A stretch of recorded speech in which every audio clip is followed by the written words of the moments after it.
ఏం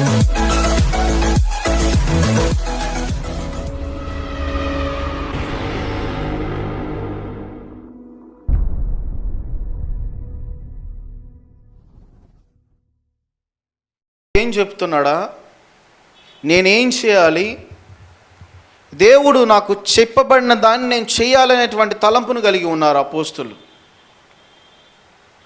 ప్రతిరోజు కూడా దేవుని చిత్తాన్ని తెలుసుకునేవాళ్ళు, దేవుడు చెప్పమన్న ప్రాంతాలకు వెళ్ళేవాళ్ళు. వాళ్ళు కొన్నిసార్లు దేవుడు చెప్పమన్న ప్రాంతాలకు వెళ్ళినప్పుడు కూడా అనేక శ్రమలు వచ్చేవి, అనేక ఇబ్బందులు వచ్చేవి. అయినా దేవుని కొరకు ఆ శ్రమలు గొప్ప భాగ్యంగా ఎంచుకున్నారు. నేను పడే ప్రతి శ్రమ దేవుని కొరకే కదా, నా కొరకు కాదు కదా పడే శ్రమ అని వాళ్ళు సాక్ష్యం ఇస్తూ ఉన్నారు. పౌలు శీలలు సువార్తకు బయలుదేరారు. ఎక్కడ బయలుదేరారంటే ఫిలిప్ అనే ప్రాంతానికి బయలుదేరారు.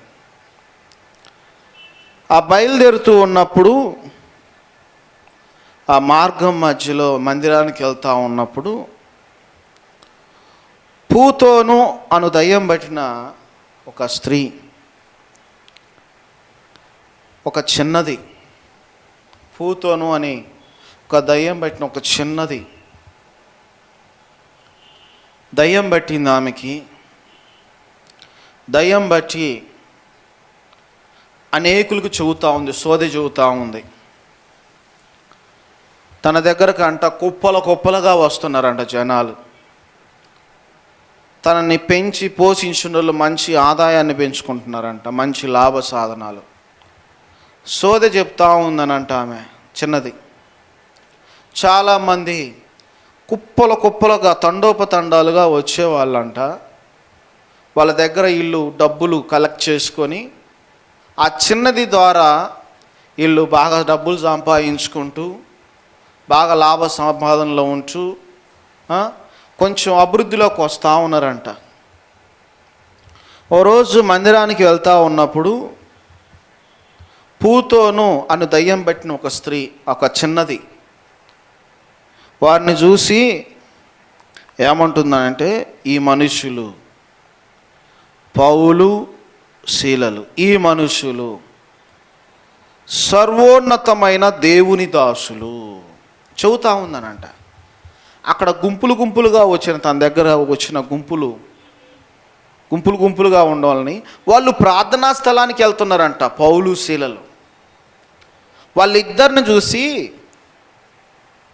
ఈ పూతోను అనే ఒక చిన్నది, దయ్యం పట్టిన చిన్నది ఏమంటుందనంటే, ఇదిగో పౌలు శీలలు సర్వోన్నతమైన దేవుని దాసులు, వీరు మీకు రక్షణ మార్గమును ప్రచురించువారై ఉన్నారు. రక్షణ మార్గాన్ని ప్రకటించడానికి వచ్చారు. రక్షణ మార్గాన్ని ఏర్పరిచే వాళ్ళు వీళ్ళని పౌలు శీలలను చూసి చెప్పేదనంట అక్కడ జన సమూహంలో. అందుకని కొన్నిసార్లు దయ్యం కూడా నిజాలే చెప్పేది అనేది అందుకనే అక్కడే. హల్లెలూయా. దయ్యం నిజం చెప్పిందా అబద్ధం చెప్పిందా? ఇక్కడ నిజమే చెప్పింది. పౌలు శీలలు అనేవాళ్ళు సర్వోన్నతమైన దేవుని దాసులు. వాళ్ళు దేని కొరకు వచ్చారు? రక్షణ సువార్తను ప్రకటించడం కోసం, రక్షణ మార్గాన్ని ప్రకటించడం కోసం వచ్చారని పూతోనని దయ్యం పట్టిన చిన్నది తనకు వచ్చిన జనాల్ని పక్కన పెట్టి వారి వైపు చూసినప్పుడు అంట వాళ్ళ గురించి చెబుతా ఉందనంట. హల్లెలూయా. తన దగ్గరకు వచ్చిన వాళ్ళకి చిన్నది సోద చెబుతా ఉంది. వాళ్ళు ప్రార్థనా స్థలానికి వెళ్తున్నప్పుడు వారిని చూసి ఆ మాటలు పలికినప్పుడు పౌలు వ్యాకుల పడ్డాడంట. హల్లెలూయా. ఇక్కడ ఇలా అనేక దినములను ఉంది. ఇక్కడ వాళ్ళు వెళ్తూ ఉన్నారు, ఈ అమ్మాయి చెబుతూ ఉంది, వెళ్తూ ఉన్నారు, చెబుతూ ఉంది. అయితే ఇవన్నీ అనేక దినములను ఉంది, ఒకరోజు కాదు అక్కడ జరిగిన సంఘటన. అనేక దినములు, అనేక రోజులు అనేక రోజులని రాయబడి ఉంది. అనేక రోజులు ఆ చిన్న చెబుతా ఉంది, వాళ్ళందరూ చూస్తూ ఉన్నారు. పౌలు వ్యాకులపడి జాలిపడి ప్రేమ చూపించి ఏమన్నాడంటే ఆ అమ్మాయి వైపు తిరిగి, నీవు ఏమని వదిలి పొమ్మని యేసుక్రీస్తు నామమున ఆజ్ఞాపిస్తున్నా అంటాడు. హల్లెలూయా. తనలో ఆవరించబడిన దయ్యమా, యేసుక్రీస్తు నామములో తనను విడిచెట్టి వెళ్ళిపో అని యేసుక్రీస్తు నామమున ఆజ్ఞాపించాడు. చెప్పిన వెంటనే ఆమెను వదిలిపోయింది. హల్లెలూయా, హల్లెలూయా. చూడండి, తన వైపు వ్యాకులపడి తన వైపు జాలిపడి అనేక దినములు చెబుతుందంట. ఒక్కరోజు కాదు, ఇక్కడ ఒకరోజు జరిగిన సంఘటన కాదు. పౌలు శీలలో ప్రార్థనా స్థలానికి వెళ్తూ ఉన్నప్పుడల్లా చెప్పేదంట, నిజం చెప్పేదంట. తన దగ్గరకు వచ్చిన సోదె చెప్పించుకోవడానికి వచ్చిన జనాల మధ్యలో చెప్పేదనంట. ఇలా అనేక సార్లు చెబుతూ ఉన్నప్పుడు పౌలు వ్యాకులపడి, ఆమెను పీడిస్తున్న దయ్యమా తన దేహం నుంచి విడిచి వెళ్ళిపో, యేసుక్రీస్తు నామమున ఆజ్ఞాపిస్తున్నా అని పలకగానే వెంటనే తన దేహంలో నుంచి దయ్యం వెళ్ళిపోయిందంట. హల్లెలూయా. ఇంకేం చెప్పిద్ది సోదె? ఆ వచ్చిన జనాలందరూ కూడా ఎప్పుడైతే ఆ మామూలు వ్యక్తిగా మారిపోయిందంట, మామూలు వ్యక్తిగా మారిపోయి ఇంకేం చెప్పట్లేదంట. తనను నమ్ముకొని తనను పెంచి డబ్బును పెంచే వాళ్ళ యజమానులంట లాభ సాధనం కోసము ఆమెను పెంచుతూ ఉన్నప్పుడు ఒక్కసారిగా తనలో ఉన్నది వెళ్ళిపోగానే వాళ్ళలో కోపం వచ్చేసిందంట. మా లాభ సాధనాన్ని పాడు చేసావు, మా లాభాన్ని పాడు చేసావు, మాకు రావాల్సిన డబ్బును పాడు చేసావు, మేము ఇప్పుడు ఎలా బతకాలి, ఏ విధంగా జీవించాలి, ఎలా బ్రతకాలని చెప్పేసి వాళ్ళు ఏం చేశారంట, యజమానులు కోపంతో అక్కడ పోయే ప్రార్థనా స్థలానికి పోయే పౌలు శీలను పట్టుకొని న్యాయాధిపతుల దగ్గరికి వెళ్ళారంట. హల్లెలూయా. అక్కడ న్యాయం తీర్చే రోమీల దగ్గరికి వెళ్ళారంట. వెళ్తే వాళ్ళు చెప్తున్నారు, ఆ యజమానులు, అయ్యా ఈ మనుషులు కన్ఫ్యూజన్ బోధ ప్రజల్లో కన్ఫ్యూజన్ బోధ తీసుకొని వస్తున్నారయ్యా, ప్రజల్ని సతమతమం చేస్తున్నారయ్యా అని ఆ యజమానులు చెప్పి న్యాయాధిపతి దగ్గర చెప్పగానే వాళ్ళందరూ కూడా ఏం చేశారు, కోప్పడ్డారు. ఆ న్యాయాధిపతులంట, రేయ్ మీరు ఎట్లా గలిబిలి చేస్తారా, ప్రజల్ని ఈ విధంగా పాడు చేస్తారా, ఇదేనా మీరు నేర్చుకుంది అని చెప్పేసి వారి వస్త్రాలను చించి దెబ్బలు కొట్టి చెరసాల్లో వేయవలనని చెరసాల నాయకుడికి ఆజ్ఞాపించాడంట. హల్లెలూయా, హల్లెలూయా. చూడండి, చెరసాల నాయకుడికి అప్పగిచ్చాడు. కాబట్టి దేవుని బిడ్డలారా, ఆ టైంలో ఏం చేయాలి? చెయ్యని నేరానికి శిక్ష పడింది. సోదె చెప్పే పూతోను అనే చిన్నదానికి దయ్యం పట్టింది. దయ్యం బట్టి ప్రవచనాలు చెబుతుంది. ఆ చెప్పబడిన ప్రవచనాలు బట్టి యజమానులు సంపాదించుకుంటున్నారు. పౌలు వ్యాకులపడి యేసుక్రీస్తు నామంలో ఆజ్ఞాపిస్తే ఆ దయ్యం వెళ్ళిపోయింది. అక్కడ యజమానులు ఆయన పట్టుకొని న్యాయాధిపతికి అప్పచెబితే అది పెద్ద తప్పు అని బట్టలు చించి దెబ్బలు కొట్టి చెరసాల్లో వేశారు. ఇప్పుడు వీళ్ళు చేసిన తప్పేంటి? పౌలు శీలలు అనుకోవచ్చు కదా, అయ్యో మంచే కదా చేసింది, ఈ శ్రమ ఎందుకు వచ్చింది, ఈ బాధ ఎందుకు వచ్చింది అని వారిలో ఏమాత్రం కూడా దుఃఖం రాలేదంట. హల్లెలూయా. వాళ్ళు ఏమాత్రం కూడా బాధపడలేదంట. క్రీస్తు కొరకు నాకొచ్చే శ్రమ గొప్ప భాగ్యం అంటున్నంట. హల్లెలూయా. గొప్ప భాగ్యం. చెరసాల్లో వేసినప్పుడు వాళ్ళు ఏం చేస్తున్నారు? వాళ్ళ నోర్లు ఆగిపోలా. క్రీస్తు రక్తంలో కడగబడినటువంటి బిడ్డకంట, క్రీస్తు రక్తంలో కడగబడినటువంటి బిడ్డకి శ్రమలు సంతోషంగా ఉంటాయంట. క్రీస్తు కొరకు పడుతున్న శ్రమ గొప్ప భాగ్యమని అనుకుంటారంట. ఈ మాదిరి పౌలు శీలలో కనబడింది. చెరసాల్లో వేయబడినప్పటికి కూడా ఆ చెరసాల్లో కూడా వాళ్ళు ఏం చేస్తున్నారు? ప్రార్థన చేస్తున్నారు. హల్లెలూయా. పాటలు పాడుతున్నారు. హల్లెలూయా. వారు నోరు లాగల, సంతోషముతో ప్రార్థన చేస్తున్నారు. అయితే ఇదేందిరా బాబు, చెరసాల్లో పాటు వీళ్ళకి దిగులు లేదు, చింత లేదు, ఏ బాధలు, వీళ్ళేం మనుషులరా, వీళ్ళు చక్కగా పాటలు పాడుతున్నారు, చక్కగా ప్రార్థన చేస్తున్నారని ఆ చెరసాల్లో ఉన్న ఖైదీలంట విభ్రాంతి నొంది చూస్తున్నారంట. విభ్రాంతి నొంది చూస్తూ వాళ్ళ జీవితంలో కూడా ఇటువంటి సంతోషాన్ని ఎప్పుడు చూడలేదనట. పౌలు శీలలో పాటల ద్వారా సంతోషపడుతున్నప్పుడు మిగతా ఖైదీలు అందరూ కూడా ఎప్పుడు అనుభవించలేదంట. వాళ్ళు పాడుతున్న పాటలకంట ఎల్లో నెమ్మది వస్తుందంట, సంతోషాన్ని వస్తుందంట, చక్కగా వింటూ ఉన్నారంట. హల్లెలూయా. చదువుకున్న అపోస్తుల కార్యములు 16వ అధ్యాయము 25వ వచనంలో, అయితే మధ్యరాత్రి వేళ పౌలును శీలయు దేవునికి ప్రార్థించుచు కీర్తనలు పాడుచుండిరి, ఖైదీలు వినుచుండిరి. హల్లెలూయా. చూడండి, మధ్యరాత్రి వేళ చెరసాలలో వాళ్ళు ఏం చేస్తున్నారు? పౌలు శీలయు దేవునికి ప్రార్థన చేస్తూ ఉన్నారు. ప్రభువా విడిపించని కాదు, ప్రభువా మమ్మల్ని ఎందుకు విడిచిపెట్టావని కాదు, ప్రభువా ఈ శ్రమ ఎందుకు వచ్చిందయ్యా అని కాదు. వాళ్ళు చేసే ప్రార్థన ఎప్పుడు క్రమం ఉంది, వాళ్ళకి ప్రార్థన చేసే క్రమం. అది చెరసాల్లో వేయబడ్డా, మురికొండలో వేయబడ్డా, ఎక్కడున్నా వాళ్ళు ప్రార్థన చేసే రూల్ అన్నమాట అది. ఇప్పుడు చెరసాల్లో ప్రార్థన చేయటం అవసరమా అనుకోలేదు వాళ్ళు చేస్తూనే ఉన్నారు. అంతేకాదు, ప్రార్థించారు, కీర్తనలు పాడుచుంటారు, పాటలు పాడుతున్నారంట, చెరసాల్లో దేవుని స్తుతిస్తున్నారంట, దేవుని ఆరాధిస్తున్నారంట. ఆ పాటల ద్వారా వాళ్ళు సంతోషముతో నింపబడుతున్నారంట. వారికి ఉన్న సమస్య, వారికి ఉన్న శ్రమ ఏంది, మాకు వచ్చిన బాధ ఏందని వదిలిపెట్టారంట. క్రీస్తు కొరకు ఏ శ్రమైనా గొప్ప భాగ్యమని ఎంచుకున్నారంట. అయితే ఖైదీలు వినుచుండిరి అని ఉంది బైబిల్లో. ఖైదీలు వింటున్నారంట. అసలు పౌలుకు వచ్చిన దర్శనం ఏంది?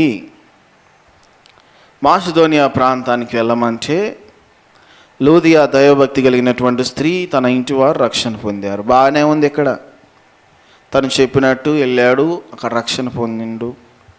తర్వాత ఫిలిప్పి ప్రాంతానికి వెళ్ళారు.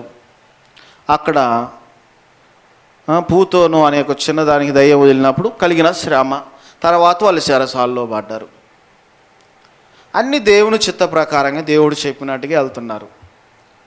ఒకటే అనుకున్నారు, దేవుని అనుమతి లేకుండా మన మీదకి ఏ శ్రమ రాదు. రెండోది, క్రీస్తు రక్తంలో మనం కడగబడ్డాం. క్రీస్తు కొరకు మనకొచ్చిన శ్రమ గొప్ప భాగ్యం. గొప్ప భాగ్యం అంట. క్రీస్తు కొరకు శ్రమ పడేవాడికి పరలోకంలో జీవ కిరీటం ఉంటుంది. హల్లెలూయా. గొప్ప భాగ్యంగా ఎంచుకున్నారు, గొప్ప భాగ్యంగా ఎంచుకున్నారు. కాబట్టి ఈ లేఖనాల్లో చెప్పబడిన విధానాన్ని బట్టి దైవభక్తి కలిగినటువంటి పౌలు శీలలో వాళ్ళు శ్రమలను జయించారు. అయితే వాళ్ళు ఒక మాట అంటారు. కొలస్సీ రాసిన పత్రిక 1వ అధ్యాయము 24వ వచనంలో, ఇప్పుడు మీ కొరకు నేను అనుభవించుచున్న శ్రమలయందును సంతోషించుచు. కొలస్సీ 1:24లో, ఇప్పుడు మీ కొరకు నేను అనుభవించుచున్న శ్రమలయందును సంతోషించుచు. ఇంకా ఉంది కంటిన్యూ వర్డ్. పౌలు అంటాడు, ఇప్పుడు అంటే ఇప్పుడు మీ కొరకు నేను అనుభవించుచున్న శ్రమలయందును సంతోషపడుతున్నాను, బాధపట్ల. నాకు వచ్చే ప్రతి సమస్యను బట్టి, నాకు వచ్చే ప్రతి బాధను బట్టి నేను సంతోషిస్తున్నాను నా దేవుని బట్టి. నా దేవుని బట్టి ఈ శ్రమ నాకు గొప్ప భాగ్యమని ఎంచుకుంటున్నాను. గొప్ప భాగ్యం నాకు అది. హల్లెలూయా, హల్లెలూయా. చూడండి దేవుని బిడ్డలారా, గొప్ప భాగ్యం. వచ్చిన శ్రమ ఏంది? వచ్చిన శ్రమ ఏంది? ఇక్కడ గొప్ప జన సమూహం. అపోస్తల కార్యాలు 16వ అధ్యాయం 22వ వచనంలో, అప్పుడు ఒక జన సమూహం వారి మీదకి దొమ్మగా వచ్చెను, న్యాయాధిపతులను వారి వస్త్రము లాగివేసి వారిని బెత్తములతో కొట్టవలనని ఆజ్ఞాపించరు. ఈ శ్రమ భయంకరమైన శ్రమ. బట్టలు దించి వస్త్రాలు లాగివేసి బెత్తములతో కొట్టవలనని ఆజ్ఞాపించారు. భయంకరంగా కొడతారు. కొట్టడంలో మామూలు కుట్టుడు కాదు.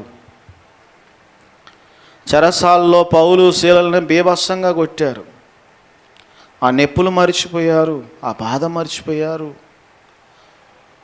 ఆ గాయాలు ఉన్నప్పటికీ కూడా వాళ్ళు ఏం చేస్తున్నారంటే ప్రార్థన చేస్తున్నారంట. హల్లెలూయా, హల్లెలూయా. బెత్తములతో కొట్టవలనని ఆజ్ఞాపించాడు న్యాయాధిపతి. ఆజ్ఞాపించినప్పటికి కూడా, ఆ దెబ్బలు తిన్నప్పటికి కూడా మధ్యరాత్రి వేళ వాళ్ళు దేవునికి ప్రార్థన చేస్తున్నారు. మధ్యరాత్రి వేళ దేవునికి కీర్తనలు పాడుతున్నారు. చూడండి, ఎందుకు ఈ శ్రమ? ఎందుకంటే ఇప్పుడు మీ కొరకు నేను అనుభవించుచున్న శ్రమల యందు సంతోషించుచున్నాను. నేను పడే ప్రతి సమస్యను బట్టి నా దేవుని పట్ల సంతోషపడుతున్నాను. మనం కూడా ఏ శ్రమ అయినా దేవుని కొరకు పడుతున్నాం. ప్రతి సమస్యను బట్టి, ప్రతి బాధను బట్టి క్రీస్తు కొరకు పడుతున్నానని గొప్ప భాగ్యంగా ఎంచుకోవాలంట ప్రతి సమస్యని, ప్రతి శ్రమని. అయితే శ్రమలు వచ్చినప్పుడు, బాధలు వచ్చినప్పుడు మనల్ని అవమానపరుస్తారు, నిందలేస్తారు. పౌలు శీలలు కూడా వీళ్ళని పెచ్చగొట్టినా కానీ వీళ్ళకి సిగ్గు శరం లేదురా ఖైదీలు అనుకుంటారు కదా. పిచ్చ కొట్టినారు, బెత్తములతో కొట్టినా కానీ వీళ్ళు ఏం చేస్తున్నారు? పాటలు పాడుతున్నారు, ప్రార్థన చేస్తున్నారు. వీళ్ళే మనుషులు రా అని ఖైదీలు కొంతమంది అసహించుకుంటున్నారంట. ఖైదీలు కొంతమంది ఏమో దేవుని స్తుతిస్తున్నారంట. అన్ని రకాల మనుషులు ఉన్నారు అక్కడ. అయితే ఇక్కడ లూకా అంటాడు, లూకా 6వ అధ్యాయం 22వ వచనంలో, మనుష్య కుమారుని నిమిత్తము మనుష్యులు మిమ్మల్ని ద్వేషించి, వెలివేసి, నిందించి, మీ పేరు చెడ్డదని కొట్టివేయబడినప్పుడు మీరు ధన్యులు. మనుషుని కుమారుని కొరకు నువ్వు బాధపడుతున్నావు, దేవుని కొరకు. మనుషులు మిమ్మల్ని ద్వేషిస్తారు, మిమ్మల్ని వెలివేస్తారు, మిమ్మల్ని నిందిస్తారు. మీ పేరు చెడ్డదని కొట్టివేయబడినప్పుడు మీరు ధన్యులు. దేవుని కొరకు పడుతున్నారు. ఈ శ్రమ అంతా దేవుని కొరకు బాధపడుతున్నారు. చూడండి, ఆ చెరసాల్లో అనేకులు నిందిస్తున్నారు, అనేకులు అపహసిస్తున్నారు. చెరసాల్లో దెబ్బలతో కొట్టివేయబడ్డారు. చెరసాల్లో ఆ చిత్రహింసను బాధను పడుతూ ఉన్నప్పటికి కూడా, ఆ దెబ్బలలో ఉన్నప్పటికి కూడా వాళ్ళు ఏం చేస్తున్నారంటే ఆత్మ సహకరించిన, శరీరం సహకరించదు. కఠినంగా శిక్షిస్తారు చెరసాల్లో. మనం అనుకుంటాం కదా, వాళ్ళు కఠినంగా శిక్షిస్తే వాళ్ళు ఎట్లా పాటలు పాడతారు, వారు ఎట్లా ప్రార్థన చేస్తారు, ఏదో ఒక రకంగా చెరసాల్లో వేశారేమో అనుకుంటాం. కాదు, చెరసాల్లో వేసి న్యాయాధిపతులు ఏమన్నారంటే వారి వస్త్రాలను చించివేయండి, వారిని బెత్తములతో కొట్టండి అని ఆజ్ఞాపించాడు. ఆజ్ఞాపించినప్పుడు, చెరసాల నాయకుడికి ఆజ్ఞాపించినప్పుడు చెరసాల నాయకుడు చేయకుండా ఉంటాడా చెప్పండి? చేస్తాడు ఖచ్చితంగా. వారి బట్టలు చించి బెత్తములతో కొట్టి కఠినంగా శిక్షిస్తారు రోమీయులు. అంత కఠినంగా శిక్షించినా కానీ శరీరం నీరసంగా ఉన్నప్పటికి కూడా ఆత్మ ప్రార్థన చేయాలి, పాటలు పాడాలి, దేవుని స్తుతించాలని ఆత్మలో ఉన్న తీవ్రత పౌలు శీలలకి ఎలా ఉందనంటే, ఆత్మలో ఉన్న తీవ్రత ఏం చేస్తుందంటే ప్రార్థించాలి, పాటలు పాడాలి, దేవుని స్తుతించాలని మధ్యరాత్రి వేళ వాళ్ళు ప్రార్థన చేస్తున్నారంట. హల్లెలూయా. అంటే 1 కోటింగు 2 కోటింగ్లు 3 కోటింగ్లు అయిపోయిన తర్వాత వాళ్ళు అప్పుడే ఎందుకు ప్రార్థన చేస్తున్నారంటే, కఠినంగా శిక్షించిన తర్వాత, కఠినంగా వాళ్ళని వేధించిన తర్వాత మధ్యరాత్రి వేళ వాళ్ళని వదిలేశారు. మధ్యరాత్రి వేళ వాళ్ళు ప్రార్థన చేస్తున్నారు, పాటలు పాడుతున్నారు. అయితే అంత శరీరము గాయాలతో దెబ్బలతో ఉన్నా కానీ దేవుని ఆత్మ నీలో ఉంటే ప్రార్థించడానికైనా పాటలు పాడటానికైనా దేవుడు సహాయం చేస్తాడంట. రోమా 8:26లో ఉంది బైబిల్లో, అటువలే ఆత్మయు మన బలహీనతను చూచి సహాయము చేయుచున్నాడు, ఉచ్చరింప శక్యము కాని మూలుగులతో ఆ ఆత్మ తానే మన పక్షముగా విజ్ఞాపనము చేయుచున్నాడు. హల్లెలూయా. పౌలు శీల యొక్క పరిస్థితి ఎలా ఉంది? బలహీనత. బెత్తములతో కొట్టారు, కఠినంగా శిక్షించారు. కఠినంగా శిక్షించినప్పటికి కూడా ఆత్మ ఏం చేస్తుందంటే ప్రార్థన చేయాలి, పాటలు పాడాలి. అయితే దేవుని ఆత్మ కలిగిన వాళ్ళంట మన బలహీనతను చూసి ఆత్మ సహాయం చేసిద్దంట. ఉచ్చరింప శక్యము కాని మూలుగులతో మన దేవునికి విజ్ఞాపన చేసిద్దంట. హల్లెలూయా.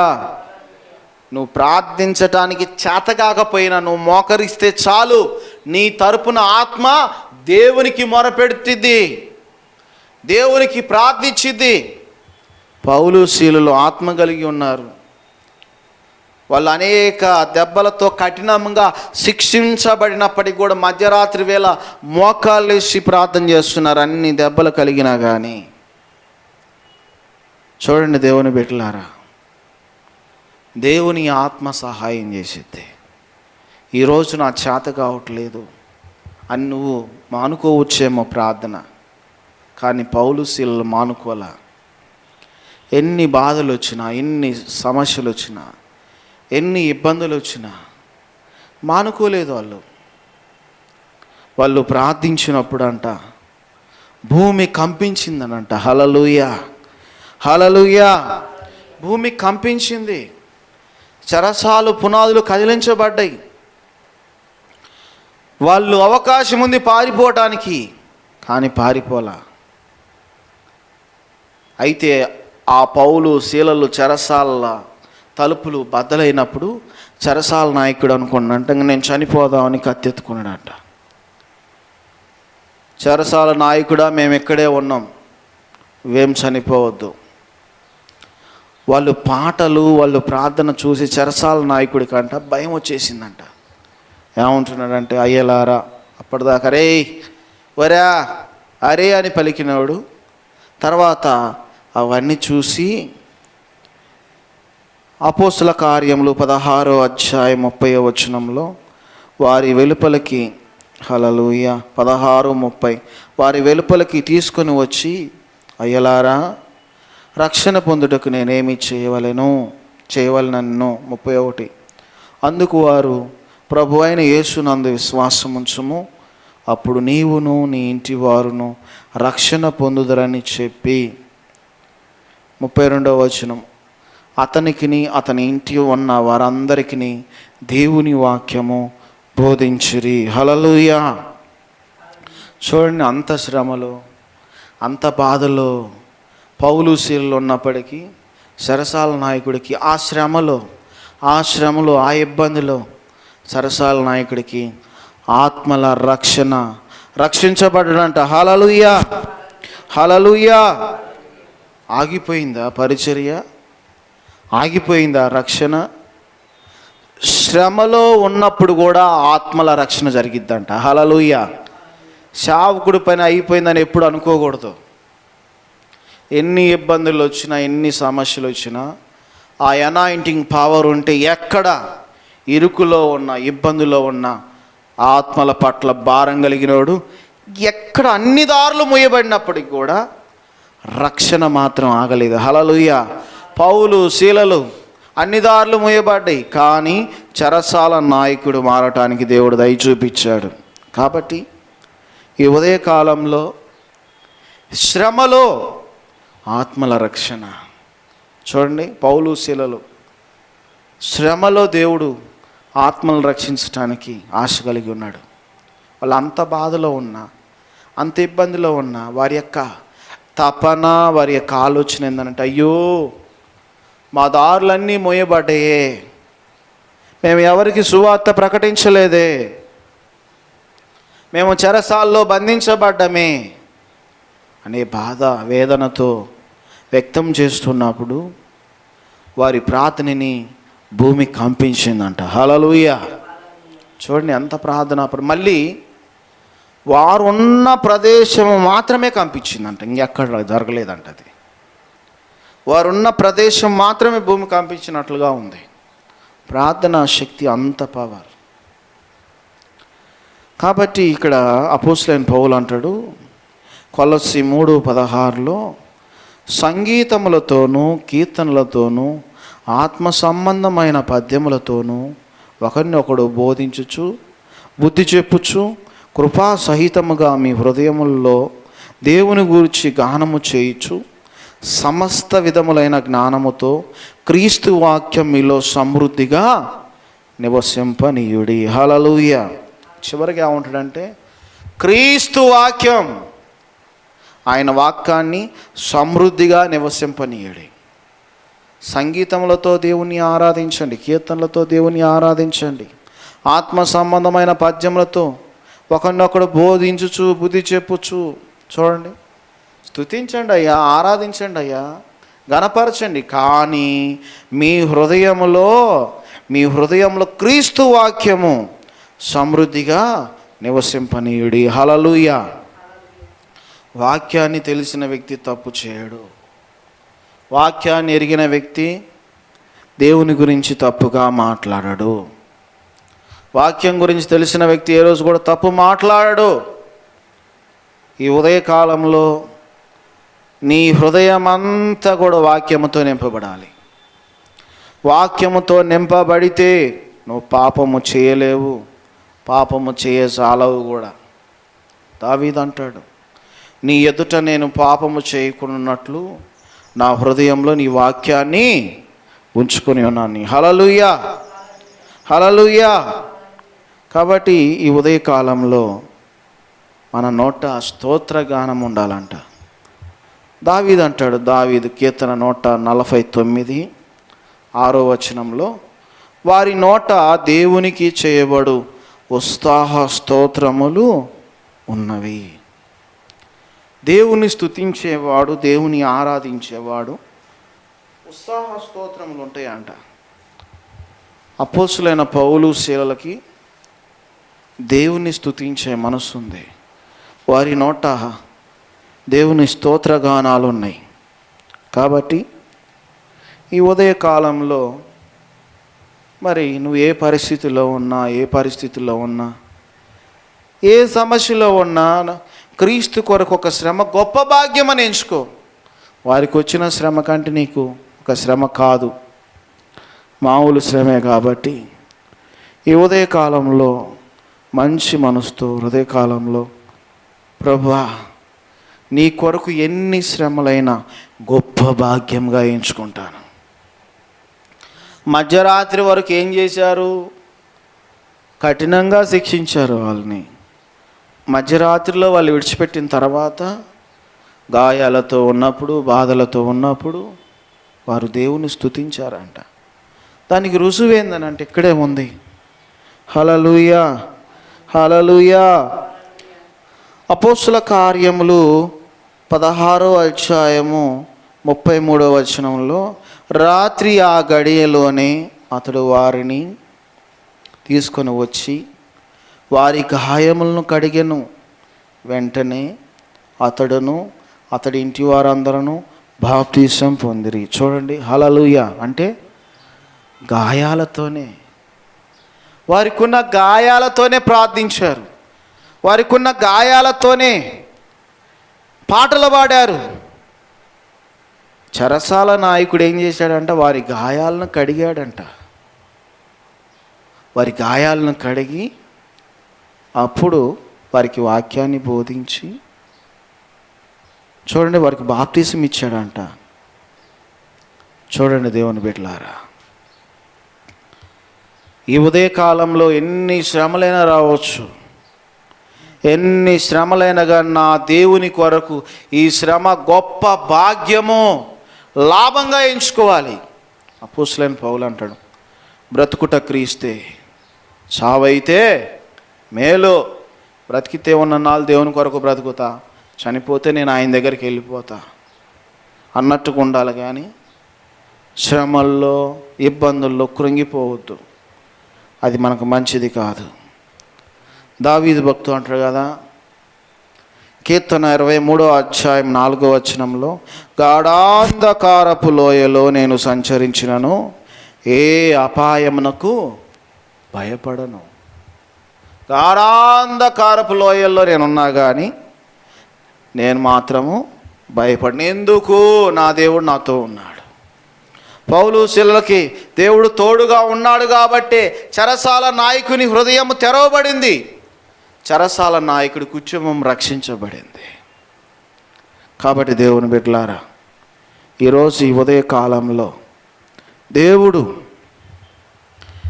నీతో మాట్లాడే మాట ఏందనంటే, ఎన్ని శ్రమలు వచ్చినా, ఎన్ని ఇబ్బందులు వచ్చినా క్రీస్తు కొరకు గొప్ప భాగ్యముగా ఎంచుకొని నువ్వు దేవుని వైపు నడిచినట్లయితే దేవుడు తప్పకుండా సహాయం చేస్తాడు. దేవుడు ఈ మాటలు దీవించునుగాక.